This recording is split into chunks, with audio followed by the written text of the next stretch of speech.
Give me just a minute to try to set up the Facebook group too.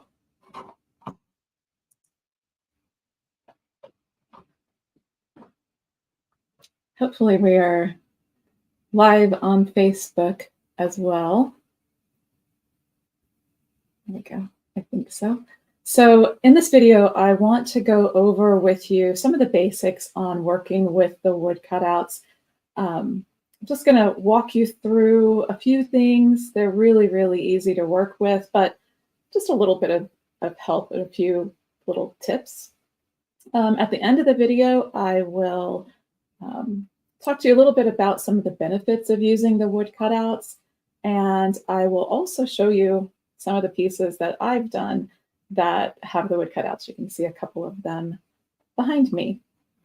So let's just jump in. And the first thing that I want to do is really just talk about some of the products that I like to use with the wood cutouts. We'll just go through them real quickly, and then I'll show you how I use each of them. So alcohol is great for cleaning the wood cutouts. And if you do resin, the 91% alcohol is the resin, is the alcohol to get. So you can use it for multiple things with the resin cleanup and also with the wood cutouts. The other thing that I like to do is seal my wood cutouts. So I like to use the GAC 100 to do a sealer coat on the wood. I use this with my wood substrates as well as the wood cutouts. And basically what it does is provide, hi Christy, good morning. Thank you for joining me. I didn't announce that I was doing this, so it's sweet of you to jump in. I like the GAC 100. I like that it's made by Golden. Golden really are my favorite acrylic paints. So anytime that I can use a product that's from that same maker, I just feel good about the art that I'm making with it. So the GAC 100 is the sealer. I put it on all of my wood. It just, like I said, it puts that barrier between your wood cutout and your paint, keeps any staining possibility from coming in.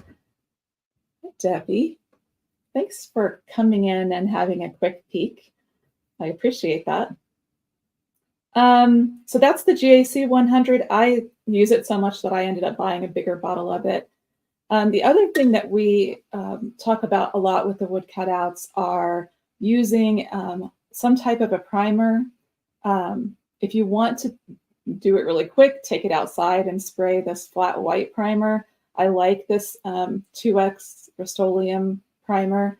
I also like the white gesso from Golden. Again, kind of going back to that same thing that I was talking about. I like to use the Golden paints. So whenever I can use Golden products with my paintings, they just go together better, I feel like.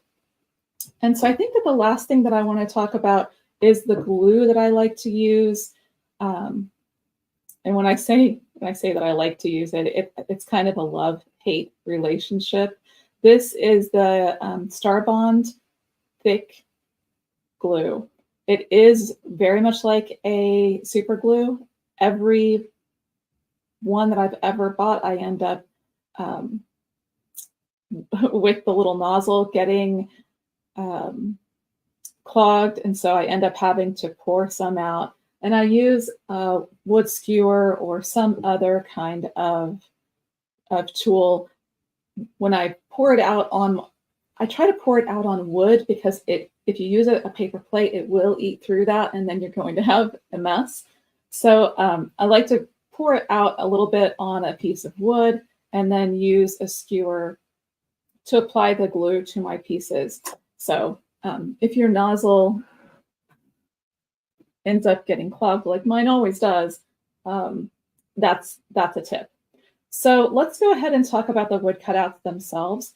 I have out a couple of different things here, but I thought I would just show you on the battery holder. This battery holder is It's not in the store yet, but we use it on the back of some of our pieces to hold the battery pack on the back. And I'll show you what that looks like in a little bit. But when you get your wood cutouts in the mail, they're going to be on what we call a backer. So this square is just holding all of the pieces. And then when I take them off of the laser, I use painter's tape to tape them into this backer. Just holds them safely for you to get them shipped to you. So depending upon what type of wood cutout you order, you'll get a variety of different pieces. Some of them are more complex and you have multiple different sheets with each of them. You know, Christy has a great big order coming to her. Good morning, Connie. How are you? So the best thing to do when you get the shipment is just keep them within the backer.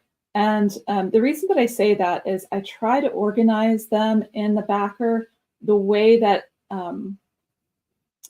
they'll go onto your piece or the way they'll be glued together. So for instance, this is just the spacers for the pumpkin season traditional version. This is the set that I have here. So on the spacer sheet, you'll see two that have an L. That's for the left side of the pumpkin. You'll see two that have a B. That's for the bottom. And you'll see two that have an R. That's for the right side of the pumpkin. These two at the top are actually for under the stem. And then these two are another shelf. So in the class at Shelly Parker Art, for these kind of more complex pieces, I show you exactly how to glue all of that together, what the steps are, when you want to glue all of that. The White Barn, the same thing. The White Barn is a little bit more complicated with lots of pieces. So in those complex classes, I show you exactly how to do it. But the reason for the what I call the double high spacers is it creates more of a gap. So in this case, we wanted to have a gap that the lights would work behind. And I'll show you the jack-o'-lantern piece at the end of this video so you can kind of get an idea for what I'm talking about.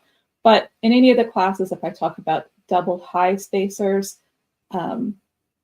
that's what I'm talking about. So let's get back to you've just got your pieces, you're getting ready to work with them. The first thing that you can do when you're ready to work with them is take off the painter's tape. And always when you're live, it gives you more trouble. Good morning, Susan. So just peel the painter's tape off. If you have a lot of pieces that you're working with, it might be good to save the painter's tape because you can fold back the ends and then tape it down. Hopefully that's showing so that the sticky side stays up. And then for the small pieces, if you're painting a bunch of small pieces, having it on the tape like that will just manage it and keep it from bouncing around as you're trying to paint. Some of the pieces are a little bit, some of the cutout sets are a little bit more intricate with small little pieces. So sometimes that's helpful. So here I have all the pieces for my battery pack. And the first thing that I want to do is just quickly clean the edges. And the way that I'm going to do that is using a small cloth and some alcohol. I just am using a paper towel here. You can use a rag. Sometimes I also use Q-tips. Sorry for hitting the camera. So you just want to quickly rub along all of the edges with the alcohol. And you can see on the paper towel that it's picking up some of that residue. For the more intricate pieces where there's lots of little spaces, you don't have to worry about getting in every little nook. You just want to have just a basic, just a basic rub down. You don't want any of that black getting on your fingers. You don't want it getting in your resin if you are ending up pouring resin. So just a quick wipe will be fine. And then we can start to put our pieces together. So as we look at our pieces, if you turn over the piece, do you see those little kind of browned areas on the back? It's a good way to know what the back is. So that the front will be a little bit cleaner. If you have any area on your wood cutout where some of that brown comes onto the front, you can also wipe the front of your piece with the alcohol. In this case, for the battery pack, it really doesn't matter what's right side up and upside down. They're all shaped evenly. But if you care about that, I say this all the time. My grandma always told me the back should be as pretty as the front. So it's one of those things that has followed me through my life. So I always try to think about that. So on this piece, for instance, this is what's going to show on the back. So I want to make sure to put the uglier side down. So the first thing that I would do would be to glue together the double high spacers. So there's going to be 2 on the left. There's going to be 2 on the right. And then these 2 stack on top of each other for a double high spacer that will be the bottom of our little box that we're making. So once I have all of those glued together, and I'm not going to do it on camera with you because I will glue my fingers together for sure. But once you have those glued, you really just need to hold it for about 10 seconds. So put a little bit of glue, 7 to 10 seconds, just hold it. I like to pinch the sides so I can make sure that it's perfectly flush on all sides. So once each of those are glued, then we would just put a little bit of glue on the back and glue the left side, glue the right side, and then this piece glues at the bottom. And then you have your battery pack all ready. Once it's all set up, then of course you just put a little bit more glue around all 3 of those edges and put it on the back of whatever piece you're trying to put your battery pack on. So I will be getting the battery pack holder in the store, hopefully today. I did use it on the jack-o'-lantern piece. I'm going to grab it and just show you real quick. I know the cameras are...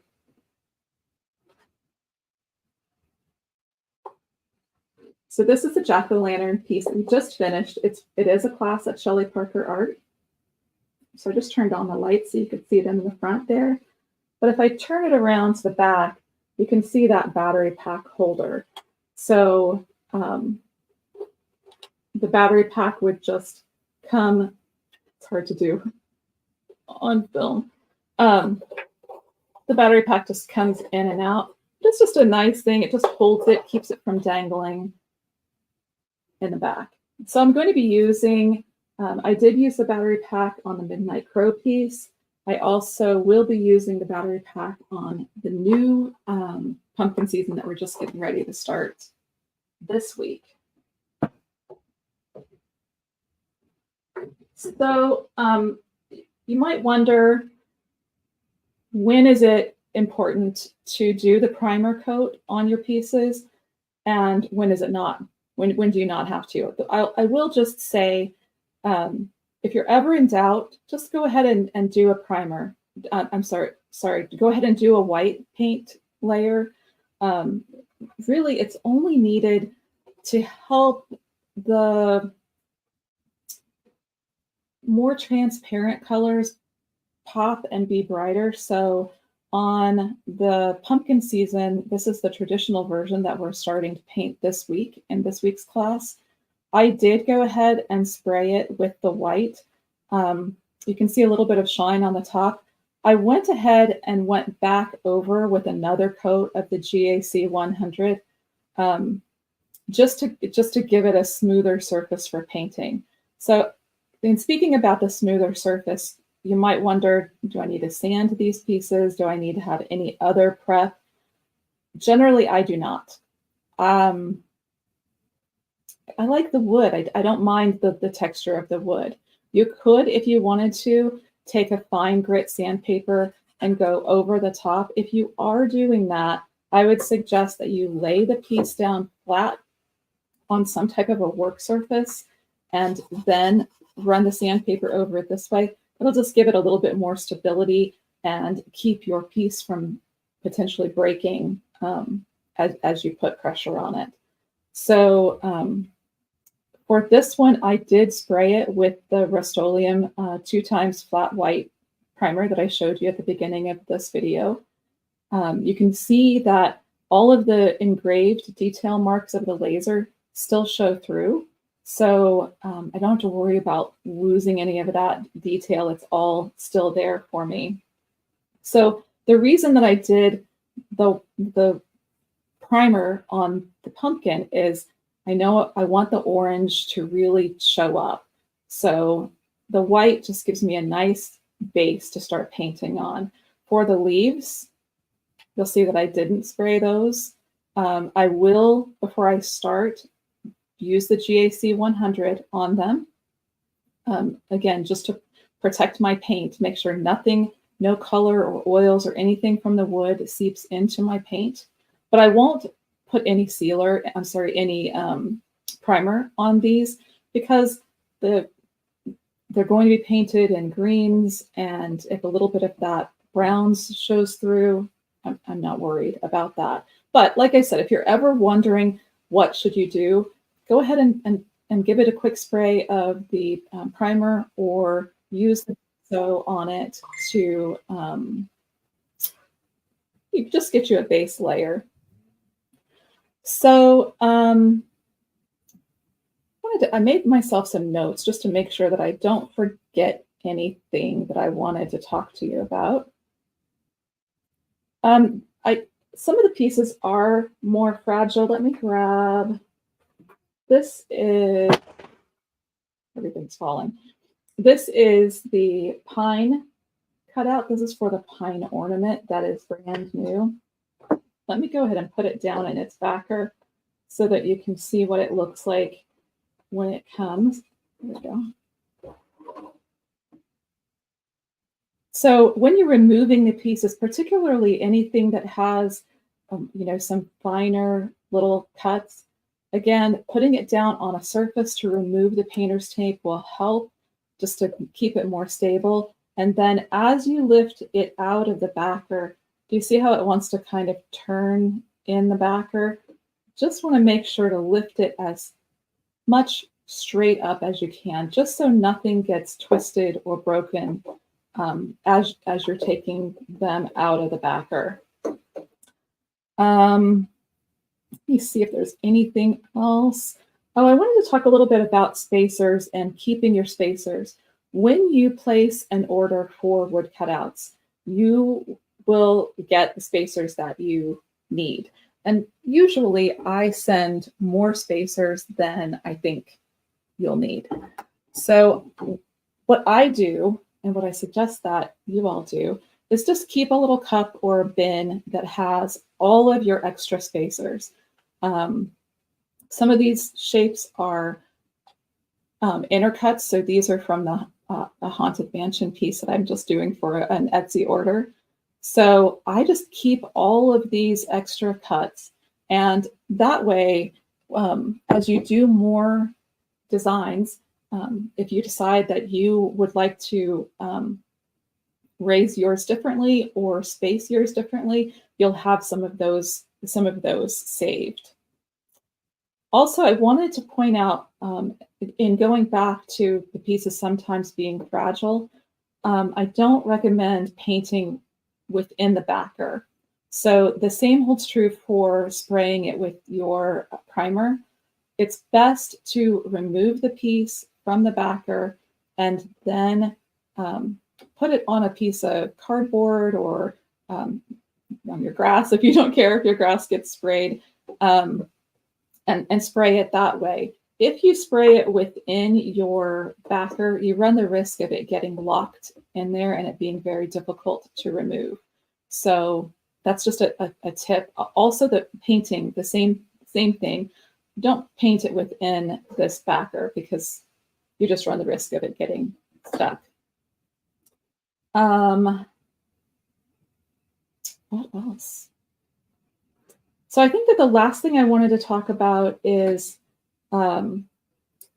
shaping. I have this pretty ladybug. I can't wait to paint.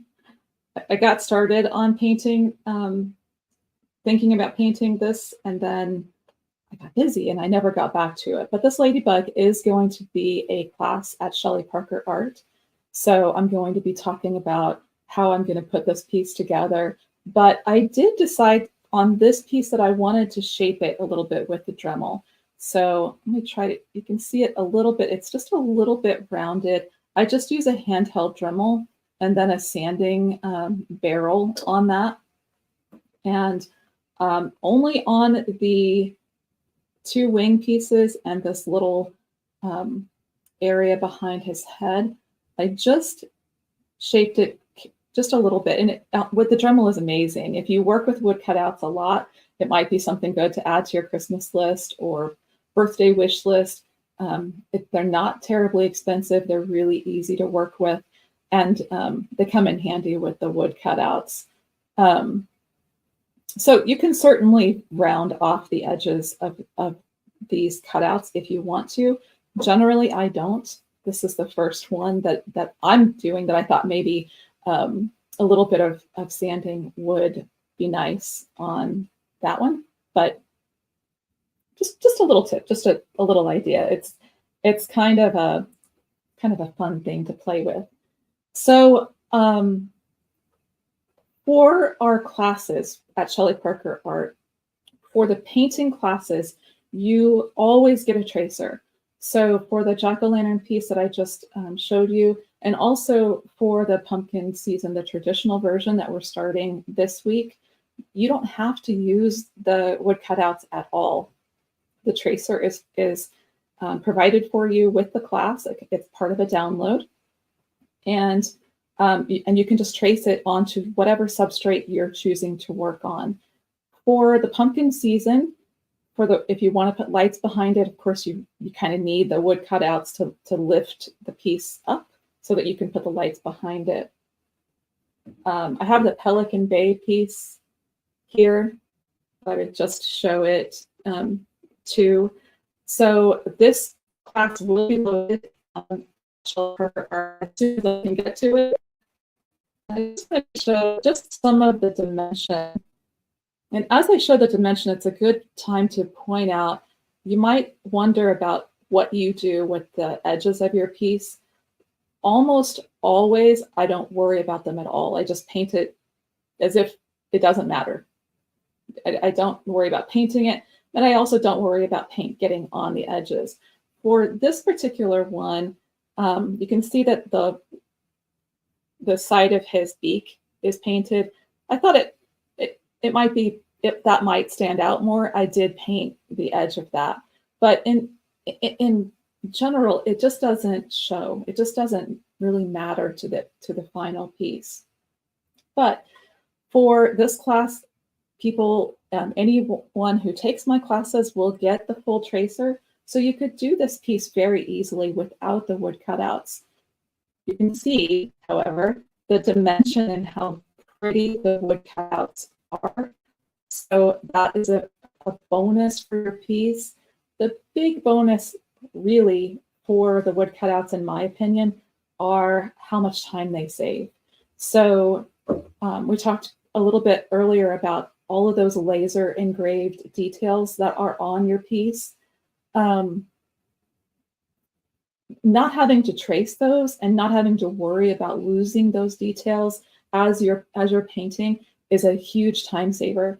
And our time is worth something, whether we sell our art or not. The time that we spend on our art matters. So anywhere that we can save a little bit of time, it's huge. For those of you who do sell your art, I challenge you to try a couple pieces. Go to shellyparkerart.com, look through the different wood cutouts that we have available there.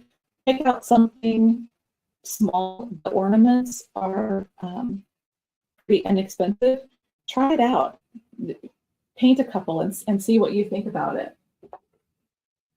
This is one of our coastal seascape pieces. This class will also be added to Shelly Parker Art soon. But the crab, I keep seeing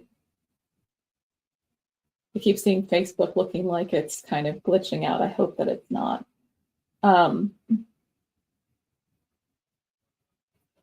For this one, I used the crab cutout, and I purposefully let it kind of stick off the edge a little bit.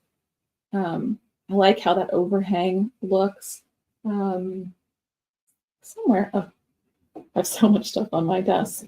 I also, at the store, have the seahorse. So it would be a great option for the coastal seascape classes too. But they're so much fun to paint. And like I said, not having to worry about tracing the design, not having to worry about losing some of the detail marks that you want to capture when you're going through the painting. It really is a big, big time saver. So I hope that these tips really help you with dealing with the wood cutouts. If you purchase a wood cutout and you have any questions, you can always reach out to me, either here in the Shelly Parker Art Facebook group, on the YouTube channel. You can message me on Facebook. You can email me. There's lots of ways to get in touch with me, and I'm always happy to help. So I hope that this is helpful to everyone. Be sure that you reach out if you have any questions, and try a couple of the wood cutouts. I think that you'll enjoy them. Have a great day, everyone.